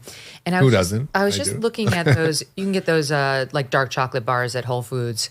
I like the one that's like mint blackout. In any event, if it's over 90%, cacao. Oh, yeah. Which is going to mean it has less sugar. You can have 4 squares of that chocolate, Yeah. which is a decent size. It's for the, if you're watching this on YouTube, it's like about this big. Yeah. Maybe a little smaller, but about around there. And it's only 5 grams of sugar. Yeah. Like if you really have a Jones for something sweet Yeah. after dinner, you That's could have okay. that Yeah, for that's 5 grams, yeah. or you could have a big bowl of ice cream, which Yeah. might have 30, Yeah. even more Yeah. grams of sugar Yeah. in People there. don't even know what a gram. And this is an example of how the food industry has taken over our government in labeling. And we're trying to change front of package labeling and food labels, but no one knows what a gram of sugar is. If I say 4 grams is a teaspoon, if I say this soda has 15 teaspoons of sugar, you're going to like blink and look twice. If you say it has 39 grams of sugar or 40 grams of sugar, you're not going to know what that means. No. And So that's a on teaspoon purpose. is about 4 grams? Yeah. Okay. That's on purpose. Right. You have to have a PhD in nutrition to decipher one of those labels. Right. They make it so hard Make for it you. really hard. So I think, in other countries, they have better front of package labeling, which is either red, this is going to kill you, yellow, eat with caution, green, you can eat as much as you want of it. Yeah. Or, they put warning labels in South America. They have big, like, octagon stop signs with this Skull and crossbones? Yeah, basically. I mean, I don't know if you've been to South America. your Skittles? If you go on a plane in South America, you get your snacks. It's like you can't eat any of them because they all have like 3 different giant stop signs on them with basically warning labels. It's a good idea. Yeah, I mean, on a can of soda, which is diet soda, they put in warning labels that says this is going to harm your kid and this can cause neurologic issues and don't drink it, don't feed it to them. Oh my God. I mean, great. More like it. yeah. Our executive producer has a 3rd grader. He has 2 kids, but one of them is in 3rd grade. And he has a question I bet a lot of our listeners have. Yeah. Which is, what can you pack in a lunch that is healthy for a 3rd grade child? And frankly, for most children, because you try to send your kid to school with a bagged lunch or send your kid on a field trip Yeah, with they'll a trade bagged it with the other lunch. kid for the junk food. And Yeah. I too don't know where to begin. It's so hard. They're not going to eat a salad, first of all. No, you don't need a salad, but it's real. It should be real food. And there's lots of yummy things that kids can eat that they like that aren't bad for them. And what we need to do is stop putting Lunchables and Go-Gurts and all these sort of industrially designed foods that aren't technically As my food. doctor says, yogurt is a lie. Right. He doesn't mean non-fat Greek yogurt. He's talking about Or full-fat Greek yogurt. No, he's not talking about that. Yeah, yeah. He's not talking about yogurt that's not sugary. Yeah, I mean, people don't realize that you can get your sweetened yogurt that's low fat that has more sugar per ounce than a soda. Yeah, but you can. You know what? I have this almost every day for breakfast. I'll either get non-fat or 2%, the Fahe yogurt, Greek You can yogurt. get the full fat, Megan. Can I get the full fat? I don't know. I don't want to. I'm a little worried. You can. And I'll put like blueberries in there, and I'll put some chia seeds in there, and I'll put some hemp seeds in there. Yeah. Because I don't even know why. I'm just told those are good for you. They're protein, I guess. Protein and good fats. And sometimes I'll sprinkle just a little low sugar granola in there, which you can get with no seed oils on it. You gotta paleo granola now. Yeah. You gotta look for that, but not too much because you don't want to like completely overload it with sugary products or whatever. But it's so good. Yeah. It tides me over for hours, and I love it, and I know it's good for me. And if you make your home a safe zone, you teach your kids about food, you cook with them, you show them what food's about. That's what they learn. Okay, but let's give them an actual possibility that could go in there. What could be in their school lunch? Yeah, what could go in there? I mean, you could put I don't know. I mean, like you can make a sandwich out of healthy stuff, right? You could have. I'm just blanking now because I packed my kids' lunch. Like chicken, you can't do chicken nuggets, can you? Or can you do like the organic ones that you get at a? Yeah, you could do that. I mean, you could do that are not deep fried in the. But you can't get sliced deli meat, right? No, sliced deli meat's not good. That's the devil. No, the bologna sandwiches with mayo and bread. I mean, you shouldn't be putting a sandwich in there.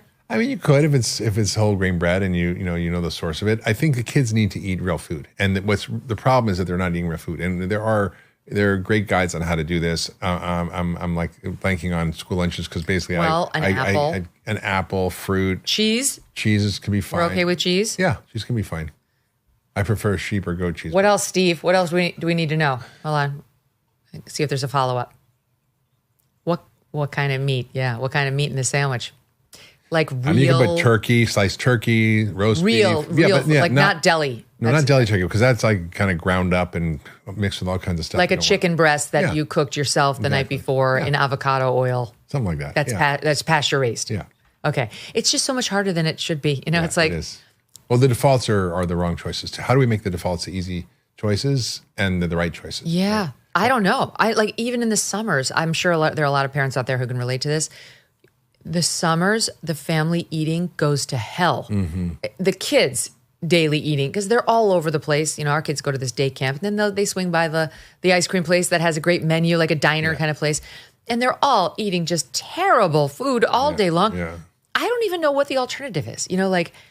Without hiring a chef to live in your house and come up with healthy options for all three meals, they're eating bagel with cream cheese in the morning, and then they're eating like a cheesesteak for lunch, and then I'll get them for dinner. But it's so hard. It is, and that's the whole point of what needs to change in our policies to change the things from the top down, so that we produce food that's healthier, that we have clear labeling on food so people know what they're getting, that we have access in a way that we don't have now to healthier options.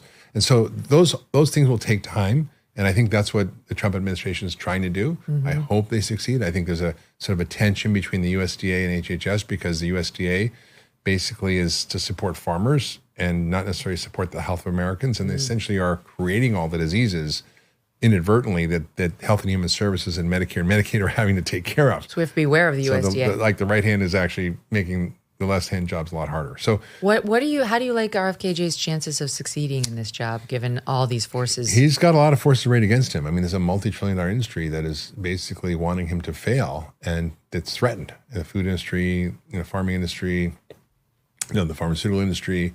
It's not a small thing. And I think, if President Trump gets behind him and supports him, I think if he's able to get clear on what his objectives are, if he's able to sort of get on the low-hanging fruit and have the easy wins, I think they'll win. So, for example, getting all the additives and chemicals out of food is starting to happen. Now, there's 30-plus bills around the country in different states. Some of them, 10 of them, I think, are Democrat-led. Most of the rest are Republican-led. And they're, for example, to get rid of the chemicals and dyes in food, or to have SNAP waivers to get rid of soda and SNAP. These things are happening. Or to get nutrition education like in Texas for doctors, or, stop punishing kids by restricting recess and gym, if they need it. There's things happening that are sort of, the MAHA movement has sort of catalyzed this groundswell that I'm sort of shocked. I mean, I never thought. It's awesome. I hear Callie Means drop it all the time. He's like, you're going to tell the MAHA moms out there that you won't take sugar out. And it's great. He's using it, and he should. Yeah. Because the MAHA mom thing is real. They're out there, and they're pissed off about what's been done. I'm 100% MAHA mom, happily and proudly. Because I'm pissed off about what these industries have done to me, to my family, how hard they've made it for us all, how expensive they've made it for us. Why? And the government's been sort of in collusion a little bit with them. That's the problem. Why? Most people can't afford to shop at Whole Foods. It's very expensive. But Walmart is it's so hard to get organic fruit and vegetable. Walmart is the biggest organic grocer in the country. It is? It is the biggest organic. There's not a Walmart near me. That's why. There are Walmarts near most of underserved populations. So, I mean, I shopped at Walmart, and during COVID, I was helping different people who couldn't get food. I would go get food. I was like, wow, I can fill up in a giant grocery cart full of real food. That's good. For $500. Grass-fed beef and all that? Like a giant Walmart cart, not like a regular grocery cart. Yeah. Not grass-fed necessarily, but just like real food. Okay. Meat, vegetables, How important is nuts. the grass-fed thing? In the hierarchy of things, I think it's less important. Okay. I mean, it's more important to have regenerative agriculture to rebuild our soil and to rebuild farms. In terms of your health, I think the kind of trade-off between eating real food and eating processed food, I would skip the organic and I would skip the. Okay. I mean, this might sound like heresy, but in terms of having a choice, if you can afford it, Yep. I would always choose Their relative sense. Yeah, the real food versus the processed Back food. to RFK, they definitely want to destroy him. And so one of my feelings is for the next 4 years, hopefully he decides to keep the job that long, we need to be super wary of hit pieces on him because the odds are they've been planted by one of his detractors. Just in the news now, they're trying to blame him for this measles outbreak down in Texas Right. in a community of Mennonites who don't take vaccines and never have. That's right. Long before Bobby Kennedy Never came on the scene, right? yeah, never mind, became HHS secretary. It's like he went down there out of empathy to this it's little your boy's fault. funeral, Right. and they're like, "You're to blame." Yeah. But I do wonder, that kind of story gets amplified, and I don't think it's totally organic. Oh, it's not. I mean, it's really not. I mean, it's sort of insidious. I mean, with Dr. Oz, they did this. The New York Times published a piece on him years ago, taking him down because this group called the American Council on Science and Health wrote a letter to Columbia to take him off the faculty because he was a quack. And there was, sort of 8 or 9 doctors on the letterhead that was from the American Council on Science and Health. When you look at who that group is, they're funded by the pesticide industry, by the big food manufacturers, by big pharma, by tobacco. Wow. And they basically say that pesticides, cigarettes, and trans fats are fine, and we shouldn't worry about them. I remember and they've come this. after me. Is it because he was pushing supplements on his show, as an advertiser? I mean, maybe that it was their because in. he also was challenging things about the food system. Yeah. About Oh no, I mean, I'm just saying chemicals that's the excuse they found to come for and him. when you look at who that group was, one of the guys spent years in jail for Medicare fraud, and I was sort of shocked that the New York Times is an investigative journalist, outlet, I thought, and it wasn't. It took me 10 minutes to figure out who these people were by Googling them and what their backgrounds were and why they had this opinion and what this group was about. And there's so many of these front groups out there that seem noble and high-minded. The American Council on Science and Health, who would not believe what they have to say, right? Or in another lane, the American Academy of Pediatrics. Yeah, 100%. We used to trust and now should not. 100%. All of everything, whether it's American Diabetes Association, American Heart Association, American Academy of Pediatrics, some of them are doing good things, but on the other hand, they're also funded in large part by pharma and food industry. Mm-hmm. Well, why are pediatricians still pushing the flu vaccine on us and grown-up doctors too? It's I talk one of like a those mom, things, the Megyn, grown-ups. that I do not understand. In medicine and science, the whole point is to question your assumptions, and science is based on hypotheses that challenge given assumptions. So it's really about the questions. When you start to ask questions about vaccines, you're all of a sudden a heretic. And you're YouTube's labeling our video right now. For real information about vaccines, go to the CDC. Yeah, you're excommunicated as a scientist, as a doctor. When I was at Cleveland Clinic, I had written an article years before I joined about a kid who had autism that I treated. And in the history, I said, this is the history, and this is the kid had, born by C-section or took antibiotics or had gut issues or had this. And, the mother said, and she was actually a VP at Pfizer, said, by the way, my kid had this MMR vaccine, and after that, he seemed to get regressive autism. And I'm not saying it was a cause. I'm just saying I wrote about it as part of the medical history. And then even at the beginning of the article, I wrote a disclaimer. I said, I'm not saying vaccines cause autism. I'm just saying this is part of the story. Part of the story. And this kind of got up through the ranks at Cleveland Clinic, and the pediatric department said, you have to write a letter stating that you are 100% in support of vaccines or you're basically fired. What? That's the kind of thinking in medicine. And whether you're Jay Bhattacharya, who got, kind of blacklisted, or you're people who start to question things, we should be asking questions. And when you look at vaccine history, there's great benefit, but Also, we should be honest. They're like any other medical treatment that has benefits and risks. With the COVID vaccine, we saw myocarditis and other issues. I mean, young adults who got vaccinated more than once had a greater risk of myocarditis from the vaccine than they got from COVID. That's published in major peer-reviewed journals. This is not a heretic, not a heretic opinion. But what's so annoying about it? So now you can say it because it's been published and so on. But at the time when we were first seeing signs of it, and you had like pediatric cardiologists coming forward to say, "Hold on, I'm seeing this." You even then. When they knew something might be developing, they completely stifled debate outing of those concerns. That's when it was most needed, but also most banned. You know, where like you couldn't talk about that. It's kind of nuts. I mean, I think it's just that we can't trust the American public to deal with a nuanced conversation, to teach them about the benefits and the risks, to help them understand the difference between sterile immunity and disease immunity. Sterile immunity is you get measles vaccine, you never get measles. Disease immunity is you get a vaccine like the flu vaccine or COVID vaccine, you reduce your risk of getting the disease or the severity of disease or hospitalization or death. That's a very different thing. So when they say it's safe and effective, that's a trope that doesn't make any sense. Nothing in medicine is safe and 100% effective or 100% safe. Whether it's, getting an injection for a procedure, you can potentially get infection, you can get bleeding. I mean, I had back surgery, and I after I had a huge bleed into my spine. It wasn't the doctor didn't do it on purpose, but it was a complication so there are benefits and risks to anything in medicine, to any drug. Aspirin. I mean, we used to think aspirin was God's gift to mankind. People were taking it every day. Everybody should take aspirin to prevent heart attacks, and then the data started emerging as doctors continue to ask questions. We should be asking questions. They said, "Oh, let's look at this again." So they looked at it again, and they thought, "Oh shit!" Like it's actually causing more deaths in people who were at low risk for heart disease from brain bleeds and GI bleeds, stomach bleeds, than from preventing heart attacks. So let's restrict the use of it to those who are at the highest risk, which is what we should be doing in medicine, constantly learning, evolving, and growing. But when it comes to vaccines, you can't even ask the question. So, I've been vaccinated. I had my kids vaccinated. I mean, I'm not anti-vaccine. I think they're an important part of our medical arsenal, but they're not like perfect, and they have problems, and we should be studying this. Yeah, nothing is above questions in medicine, or shouldn't be. And you know what? We're in a new era. And when people say it's debunked, it's been settled, and these are just things that are so anti-science. Right. It's amazing. Those words should be retired. Exactly. But I mean, we've got Trump, we've got Bobby, we've got Jay Bhattacharya, we've got Marty McCary. Like we're slowly but surely turning this aircraft carrier around, but it's going to require like antenna for the attacks on them. Yeah. And voices. And we're going to have to get pissed off and follow the Callie Means method of yelling at everybody. I told him he's got to calm down. Now he's getting in the car. He's got to just chill out a little bit. No, never. I disagree, Callie. Don't listen to Mark. All right, stand by. We're going to take a break. We'll be right back. Grand Canyon University, a private Christian university in beautiful Phoenix, Arizona, believes that we are endowed by our Creator with certain unalienable rights to life, liberty, and the pursuit of happiness.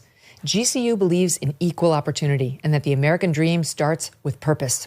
By honoring your career calling, you can impact your family, friends, and your community. Change the world for good by putting others before yourself.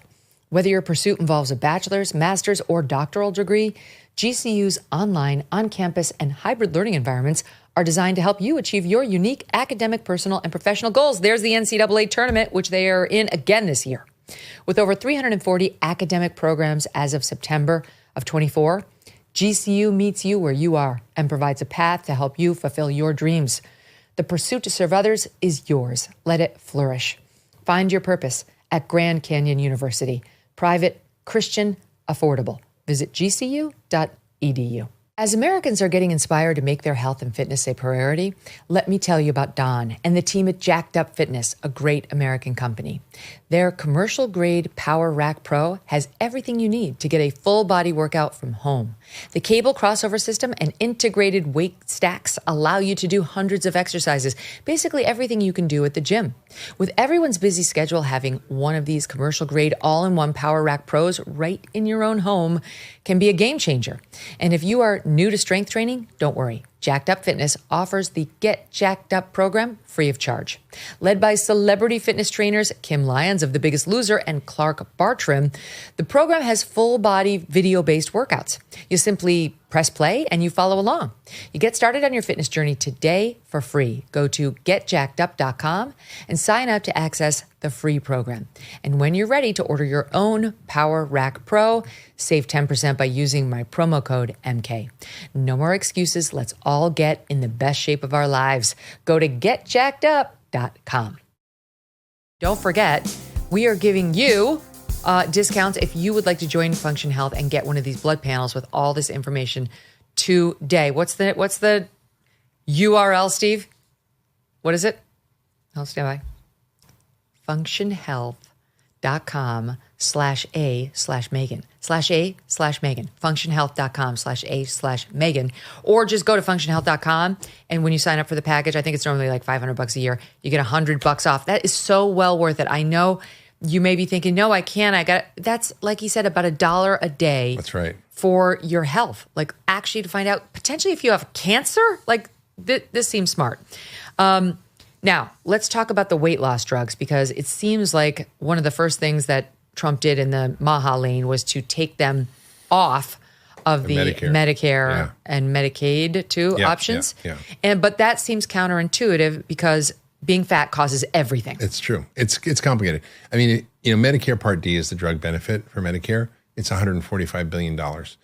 If you treated all the obese people in Medicare with Ozempic, it would be, I think, $267 billion just for that. But wouldn't it then lower the cost of all the other things they need? It might. But the question is there a different way to go about this? And can you get the same benefits? And what is going on with our food system and the causes of this? So it's easy to look for that quick fix or the quick jab that's going to solve all your problems, but it doesn't come without risk. So when you take these drugs, one, you might feel nauseous and not feeling great. So that's probably how it works. It makes you not want to eat because you don't feel good. Yeah. So who wants to rock around with that? And most people discontinue it after the first year. I mean, it's a big discontinuation rate because of the side effects. Not only that, those are short-term, kind of short-lived side effects, but we see a 400% increase in bowel obstruction, which needs surgery. We see a 900% increase in pancreatic injury. We see increases in thyroid cancer, although people debate that, whether it's just in animals or not, but it's still a concern. And you see people losing half their weight as muscle. Muscle is where your metabolism is. So here's the problem. You lose, let's say, 50 pounds. Half of that's muscle. You get off the drug, because most people stop it. You gain back the weight. Then what? Now it's all fat. All fat. So then you could be the same weight you were when you started. Except a but lot your flabbier. Metabolism will be slower because muscle burns 7 times the calories as fat. So you need to eat less at the same weight just to maintain that weight. So it's a slippery slope unless you are. And I think this is something that we've talked about in some of the policy conversations we have had. If you're going to give this drug, it must be delivered along with a nutrition counseling program that makes you eat at least a gram of protein per ideal body weight. So let's say per pound of ideal body weight. So let's say you're 120 pounds, you need 120 grams of protein. And a strength training program. So you keep your muscle. And if you don't do that, there's a huge risk on the backside of it. You're going to be skinny fat. Skinny fat. Yeah, it's great. Yeah, I know. It's a terrible situation. Nobody wants to be skinny fat. It's like you look good in clothes, but then when you take the clothes off, it goes downhill fast. There's another word for it called tofu, not tofu. Thin on the outside, fat on the inside. Oh, yeah. Nobody wants that. That's fine until you get to beach season, and then it's... These are an important advance in medicine, but they have to be prescribed intelligently. They have to be done in the right way for the right person. It's not a panacea for everything, and we have to fix our food system. And we have to fix the reason why we're fat. But if you had a morbidly obese person come in to see you, you wouldn't consider saying, you want to check out Ozempic? I think, what did we do before this? There's a woman working with me who's been working with me on my nonprofit for years. She's now the first lady of West Virginia. She lost over 100 pounds just following some simple guidance that I gave her about what to do. She's a brilliant woman, but she didn't ever know about nutrition. I saw another woman in Cleveland Clinic who had heart failure, type 2 diabetes, hypertension. She had multiple stents put in. She had fatty livers. Her kidneys were starting to fail. I mean, she was on her way to a kidney and a heart transplant. And within 3 days, and this sounds crazy, but she was off her insulin by changing her diet. In 3 months, she reversed her diabetes. Her A1C, which is your average blood sugar, went from 11 to 5.5, which is normal. Her heart failure reversed. We call it the ejection fraction, was how much blood you can pump out per minute. Again, that got back to normal from being low. Her kidneys got better. Her fatty liver went away. She got off her medications. She saved $20,000 in copay. I don't know what Medicare was covering for her, but that was her copay. You save a lot of money, and it's just about teaching people the basics of what to do. And most people don't know. Like that family I was talking about. This was the pre-Ozempic era. But a lot of people know, and some people do. Very hard. But some people do, and some people just don't know. And I think that's what I have changed over the years. I sort of believe, like I said earlier, that people who are overweight or who have these conditions, they know better, but they just don't do it. No, but it's more than that. They don't know because the whole society has sort of made it hard for them to know. I got to ask you, this is a different category, but I got to get this in. EMF and RF. Yeah. This is like... Should we be worried about it like Wi-Fi and Bluetooth? And so-called dirty electricity coming out of your outlets. Yeah. How big of an issue is it? I don't know. I don't think that there's a lot of good data. I think there's some data that there may be some issues in human biology. When you think about it, we're electromagnetic beings. You have your heartbeat, your brain waves. We can see those electrical signals. You know that if you go into certain areas, there's interference with your phone. So the stuff actually we know impacts our electromagnetic system. How it's linked to disease, how bad it is, I think it's very hard to understand or study because you can't do a randomized controlled trial with this. Yeah. You can't take part. Wouldn't we all be coming down with cancer if exposure to Wi-Fi caused it? Yeah. I mean, I mean everybody. The thing is, we are seeing increasing cancer rates. So people say, heart disease deaths have gone down. Yes, because we have better treatments. But has the incidence gone down? No. We've seen more people with heart disease, more people with cancer, more people with every single chronic disease, Alzheimer's, diabetes, you name it, autoimmune disease, it's getting worse across the board. And so it's multifactorial. It's not just one thing. And could it be a factor? Yeah. But I think... Do you think twice about having Wi-Fi in your house? No, I do, but I turn it off in my bedroom. And I notice this. I mean, this is totally anecdotal, but when I go camping or I'm sleeping outside, I sleep better. My whole well-being changes. And now it could be nature, it could be a lot of other things, but I always wonder if that, or sometimes even when the power goes out, because, when the power goes out, sometimes it goes out for 3 or 4 days, wow, I feel a lot better, I sleep better, I mean, it's kind of amazing. So that's anecdotal, but I think it's something we should study. What about that? There's you see a headline every other day that young people, like people in their 20s, are getting colon cancer at really alarming rates. Yeah. Is that true? And do you know why? True. Yes, 100% true. I think the why is a question. My view is that it's related to the change in our microbiome from our diet and from the increased load of environmental toxins, and that's probably driving most of it. What about antibiotics? You were talking about the one woman with the messed up microbiome, and you mentioned you gave her antibiotics. I thought antibiotics caused a bad microbiome. Well, they can be good, they can be bad. So she had an overgrowth of bacteria called SIBO, which is small intestinal bacterial overgrowth. And she also had SIFO, which is small intestinal fungal overgrowth. Oh. So sometimes you need to get rid of the bad guys. Like if you have a parasite, you need an anti-parasitic medication. I would love to get a parasite. Every woman I know dreams of that. Yeah, worms for weight loss. Yeah, exactly. So it's our new company, Worms for Weight Loss. No, we used to joke, my hairstylist and I were joking during the COVID pandemic. If Dr. Fauci would just say there's some Ozempic in those COVID vaccines, everybody would get them. Would get Every single woman on earth would be like, I'll take it. I want all my boosters. It's true. Anyway. But, antibiotics have a role in medicine, but we way overuse them. I mean, there's 29 million pounds of antibiotics to use in animal feed to prevent infection from overcrowding. There's about a couple of million that are used for humans for therapy. So that's creates antibiotic resistance. It kills 700,000 people a year. It's kind of a big issue, and it's a big, big problem. But, for certain indications, for example, like bowel overgrowth, there's specific antibiotics that are not absorbed that can be taken that are generally well tolerated, and that you have to then rebuild the gut after. So, you have to... How hard is it to rebuild the gut after an antibiotics course?